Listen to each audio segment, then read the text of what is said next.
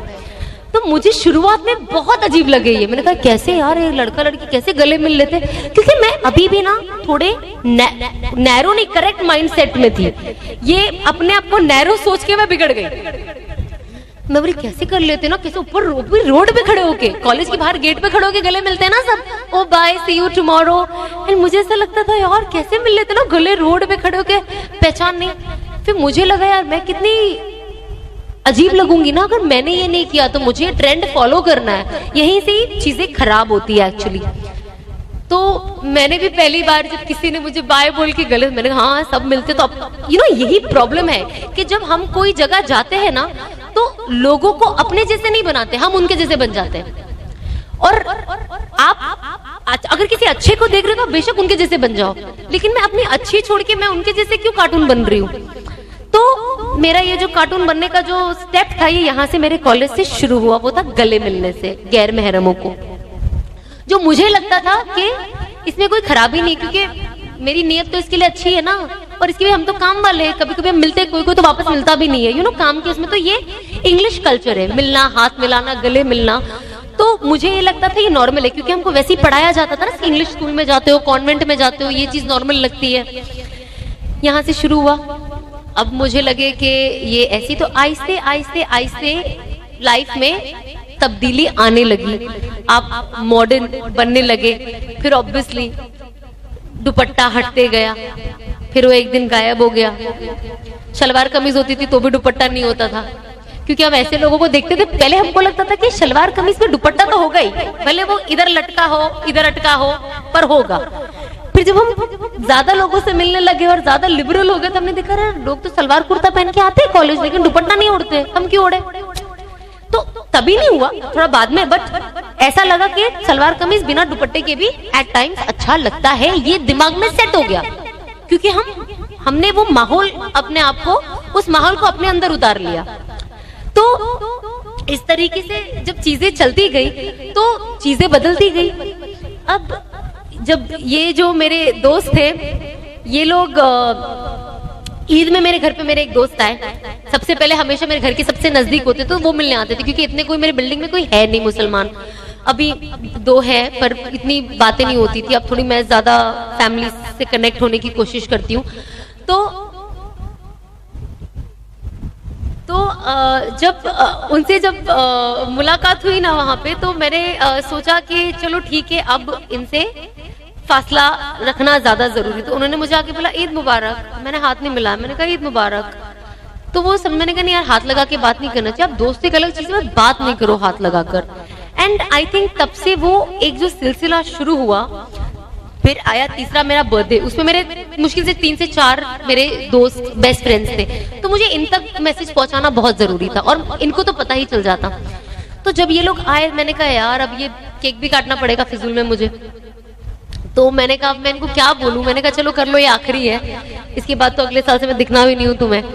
तो ये लोग केक लाए, अब मेरे घर में एक स्पीकर होता था जहाँ पे वो घिसा पिटा तुम जियो हजारों साल ये मेरी है आरज़ू हैप्पी बर्थडे टू यू, ये चलता था।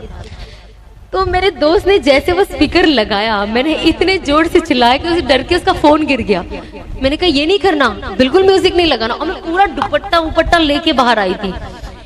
फिर वो लोग मेरे बाजू में खड़े हुए, वो लोग बोले हैप्पी बर्थडे गा सकते, मेरे ताली बजा सकते। मैंने कहा ठीक है, बिकॉज यू नो मैं उनको इतना स्ट्रिक्ट रिलीजन नहीं दिखाना चाहती थी। I was like you know eventually दिल सी बर्थडे तो साल में एक बार आता है ना, वो लंबा गैप है अभी अगले बर्थडे के लिए, तो देख लेंगे। तो इस तरीके से जब चीजें चेंज हुई ना, तो मेरे अंदर कॉन्फिडेंस आने लग गया कि यार ये तो मैं कर सकती हूँ। मुझे फिजूल में ऐसा लगा कि यार मैं नहीं करूंगी तो क्या होगा। तो जब ये चीजें चेंज होने लगी और जब मेरे दोस्तों तक ये पैगाम पहुंचा, तो जो लोगों को लगता है कि अरे यार मैं कितनी ऑर्थोडॉक्स लगूंगी, मैं कितनी पिछड़ी गांव के जमाने की लगूंगी, इनफैक्ट मेरा रिस्पेक्ट और बढ़ गया। लोग अब जब मेरे दोस्त मुझे मिलते हैं तो वो पहले दूर से ऐसे करते हैं और अनस से गले मिलते हैं। तो मुझे आज वो देखकर खुशी होती है कि look at the journey from nothing to so much to again back to something which is so basic for Islam. So